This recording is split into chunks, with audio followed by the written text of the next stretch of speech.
Facebook friend সবাই কেমন আছো? আশা করি ভালো আছো। আর আজকে আমরা চলে আসলাম বেড়াতে শিওল টাঙ্গন নদী। তো চলে আসো সবাই আমাদের পিছনে। দেখতে পাচ্ছেন আমাদের টাঙ্গন নদী, আর আপনাদেরকে আমি নিয়ে আসলাম সেই টাঙ্গন নদীতে বেড়াতে।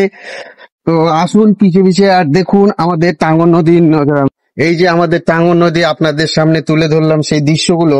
দেখতে পাচ্ছেন জল অনেকটা শুকিয়ে গেছে, আর আমাদের এই যে টাঙ্গন নদীর কিনারা কমসে কম হলেও 25 থেকে 30 ফিট উঁচু, তার নিচে আমরা অবস্থিত। সেই জায়গাগুলো আপনাদের সামনে আমরা তুলে ধরেছি। তো সেই টাঙ্গন নদীতে আজকে আমি আপনাদের একটা বিষয়ে আলোচনা করব যে এই নদী বাংলাদেশ থেকে অবস্থিত। সে এসে চলে গেছে ফারাক্কা ব্রিজে, নদী সমুদ্রের সঙ্গে কানেকশন হয়েছে এই টাঙ্গন নদী।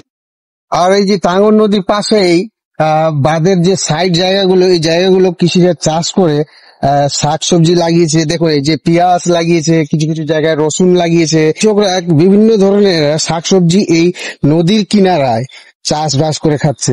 তো জাস্ট টাঙ্গন নদী আপনাদের সামনে যা তুলে ধরেছিলাম তা আপনাদের দেখাই দিলাম। কেমন লাগলো আপনারা কমেন্ট করবেন, আর প্লিজ আমার চ্যানেলে ফলো করবেন। ধন্যবাদ।